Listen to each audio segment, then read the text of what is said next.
It's like so horrible. It's so horrible. It's so horrible. And I know I can do my life and I can do hard things. And I know I'm so strong, too strong.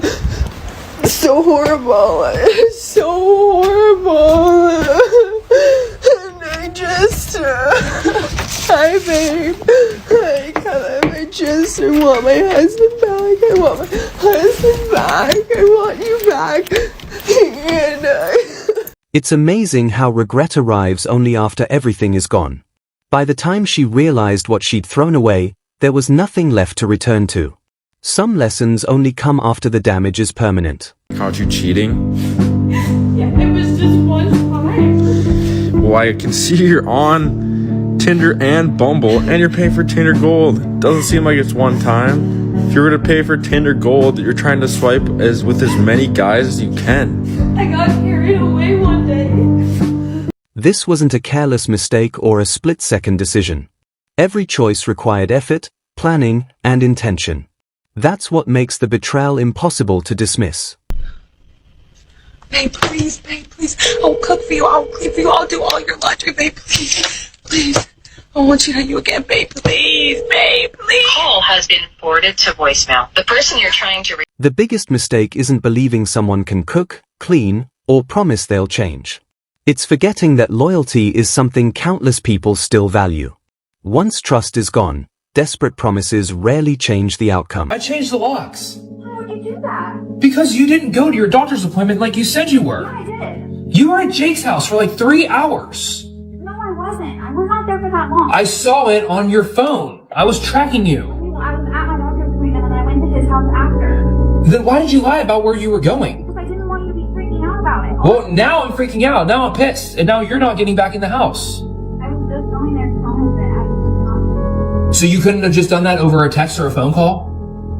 And you had to be there for 3 hours to do it? Why were you looking at my location for so long? Because you were supposed to go to your doctor's appointment. Doctor's appointments are not over 4 hours long. While he's standing there holding a newborn, everything happening around him becomes even harder to watch.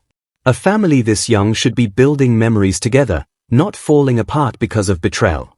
Some choices don't just hurt a partner, they reshape an entire child's future.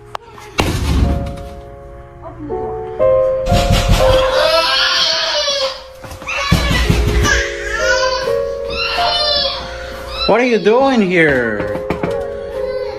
What are you doing? What are you doing? No. No. No. No. No. Go. Get out of here. Get out of here. I'm gonna call the cops. At this point, the situation has gone far beyond cheating. Breaking into the home, terrifying the child, and refusing to stop shows just how dangerous unchecked emotions can become. Sometimes the safest decision isn't another conversation. It's calling for help.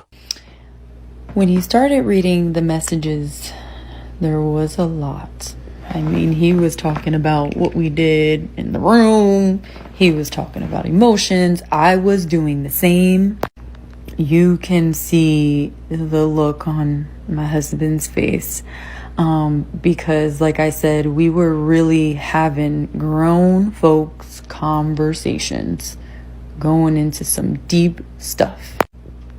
In there, the part that I regret the most was not that we were talking about grown up stuff.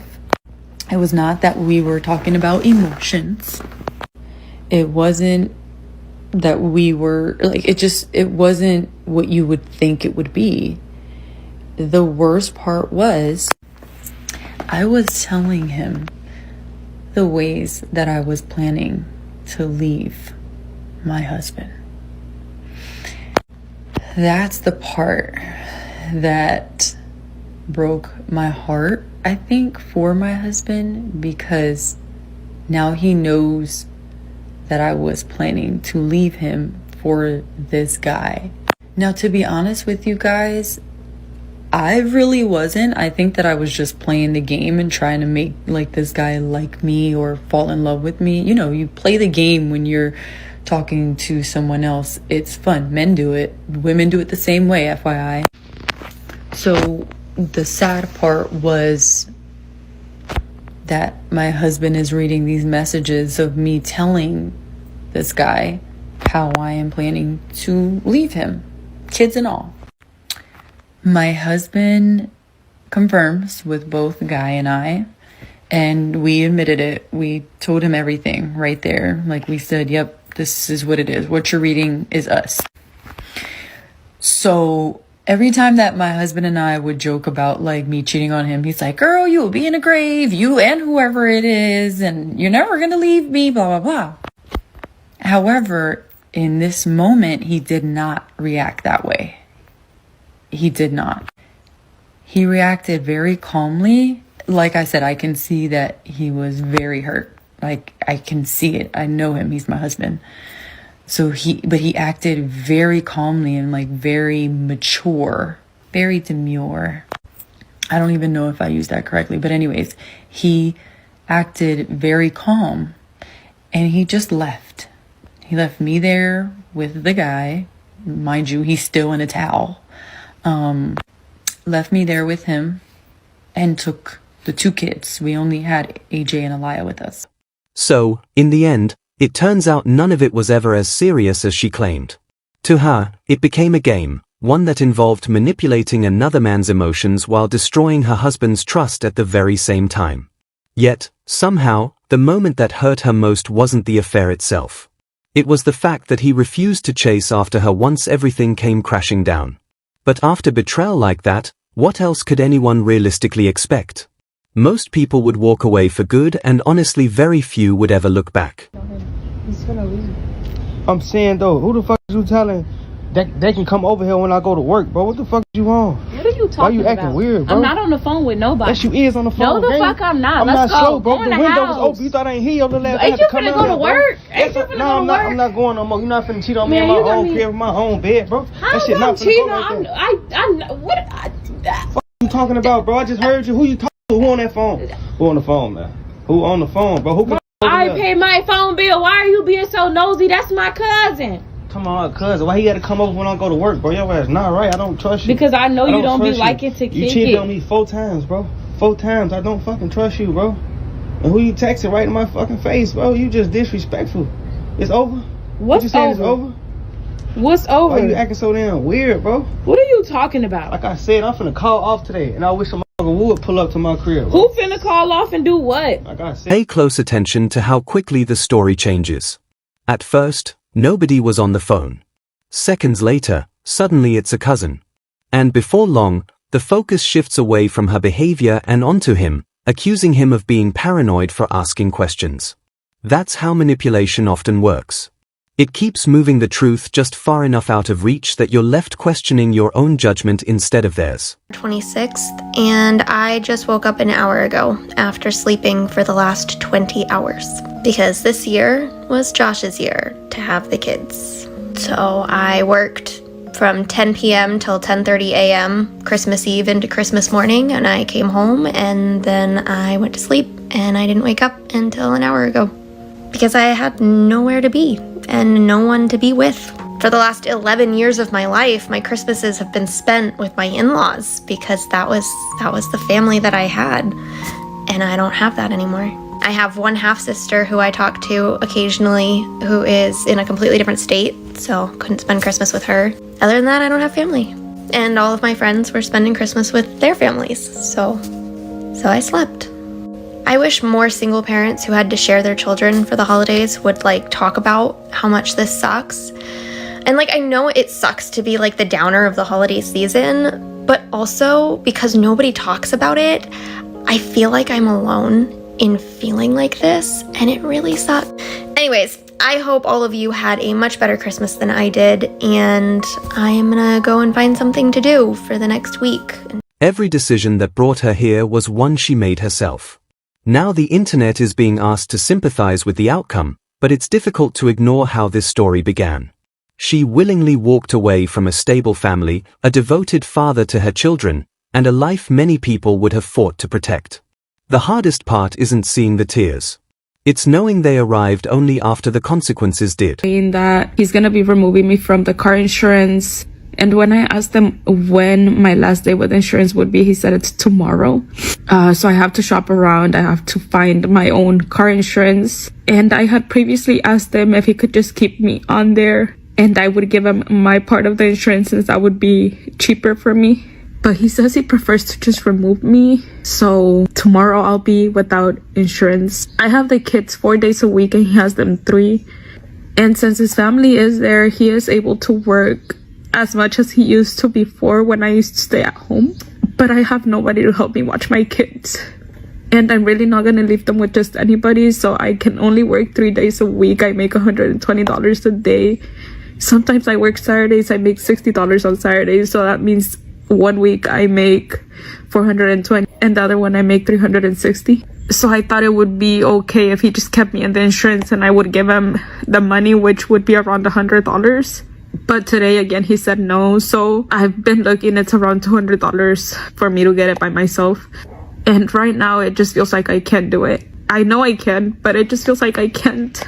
And it really sucks because it feels like all of this is my fault. Everything that's happening is my fault because I was the one that decided that I wanted to be separated. I was the one that decided to leave the house, and I left because I needed to work and I couldn't work where we lived because we have no family there. I had no support at all, and I still really don't. But at least the kids can be with him 3 days a week and then I can work a little bit. And I don't even know why I'm crying over this, but again, it just feels like I've made the worst mistake. I feel like my life is falling apart. I feel like I can't provide for my kids. I feel like I can't be a good mom to them. I don't necessarily agree with this comment. However, everybody's situation is definitely different. There was a time when my wife and I separated, and I had everybody on my health insurance because New York City Transit at the time, who I was working for as a bus operator, has phenomenal health insurance. And I didn't take any of the kids off, nor did I take my wife off. I mean, sure, things may have happened, but the last thing you want to do is leave someone without health insurance. Now, given this is not health insurance, she's talking about car insurance. But is it really going to bother you to keep your wife, who you just separated with? Not divorced, separated. Come on, brother.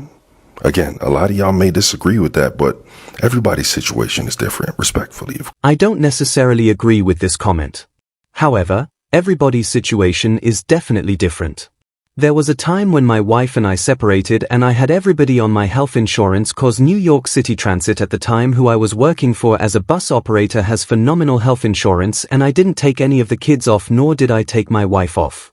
I mean, sure, things may have happened, but the last thing you want to do is leave someone without health insurance. Not given this is not health insurance. She's talking about car insurance. But is it really gonna bother you to keep your wife who you just separated with, not divorce separated? Come on, brother. Again, a lot of y'all may disagree with that, but everybody's situation is different. Respectfully, of course. Point of doing this, I already locked you out. You can stay somewhere with your new friends you made through Tinder. You should call your friends. Ask them what we did last night. Play that game? Go meet your Tinder date. You're gonna regret this. Oh, I regret a lot of things. So much more than you think. Yeah. That's fun. It's fun. She admits that she feels responsible for everything that's happening now. And honestly, that's probably the one part she got right. The life she once had didn't disappear on its own. She made the decision to walk away from it. Looking back after the consequences set in doesn't change the choices that led her here. Some decisions end up costing far more than people ever expect. I tell you, karma definitely comes the way of the wife that completely ruined their marriage, hurt the kids, all that. Titled, I'm so happy that my ex-wife is miserable. Hey, I love the fact that he doesn't hide it and he owns it. It says, 3 years ago, I, a 48-year-old male, I found out that my wife, a 46-year-old female, was having an affair. She met a guy at work and came home one day telling me that she was in love with him, no longer loved me, and wanted a divorce. This was a guy that she'd known only for 3 months. She and I have been together since we were in our 20s. We have 3 kids together, one who's 28, 26, and 23. So right there, she's known the dude for 3 months. She's already in love with him, blah, blah, blah. That common sense, emotion. Emotion's always going to win the day. Well, I tried to fight for my marriage and didn't want a divorce, but she simply would not stop seeing this guy. You don't fight for someone that treats you like this, but I'm sure he was just so blindsided and shocked and hurt. After one weekend, where she disappeared from Friday afternoon to Sunday night, I ended up throwing her out of the house. Good job, man. She immediately moved in with this guy. The only excuse she ever gave me was that I never wanted to hurt you, but there's just something about this guy. And of course, I deserve to be happy, she said. That was it. That was the depth of her reasoning for throwing everything we built together away. Again, her feelings are always going to trump common sense and loyalty. It's all about the butterflies, all about the tingles. But the thing about the guys that give them the butterflies and the tingles, they're not relationship material. And when reality sets in, well, listen to this. Well, we ended up finalizing our divorce in early 2022. Although I had very hard feelings towards her, I faked it enough to get a pretty favorable divorce. It seemed like she was so eager to be with her dream man that she didn't have time for a long divorce. Exactly. So he played the long game. Okay, fine. I'm not going to tell her she's an effing BIT or anything like that. I'll just play along, get the best deal. And that's exactly what happened. She wanted to be off with her man, her love, the guy that gave her the butterflies, the guy that there was just something about. So in the end, I got to keep my pension and the house, which I bought for my grandmother. I did have to give her half of my 401k. What a steaming pile of crap. At least the kids are legal adults now and out of the house, and there's no child support or anything like that. Well, the effect on my kids is pretty devastating. All three of them took it very hard. My oldest son told... At this point, it doesn't even sound like someone trying to save a relationship. There's no real apology, no genuine remorse, and not even an attempt to repair the damage. Instead, everything turns into anger, threats, and frustration because the situation is no longer under her control. When emotions reach that level, creating distance is often the safest decision anyone can make. And speaking of consequences finally catching up, the next story is one of those rare moments where the person who was betrayed ends up having the final victory in a way nobody could have predicted. It's me. I haven't seen you, well, the last time that I saw you, you were making out with that girl in the car, when we were still together. But anyways, I just wanted you to know, I miss you, Jason. You're the love of my life. You have been for a decade. And I know you cheated on me a lot, okay? And I told you that I didn't like it, and I don't, but I'm willing to put up with anything, Jason, if you just take me back. Because you left me in such a hurry for that girl in the car that you were making out with that one time a year ago. Oh, God, the memory of it all. But I can get over all that, Jason. And I cook, and I clean, and just remember all the things I do for you, okay? And the thing is I don't know why you left, okay? Oh, anyway, I miss you, Jason. So call me. I'll be waiting by the phone for you for nights and weeks and months. And maybe a year more. I could do that, maybe. I love you.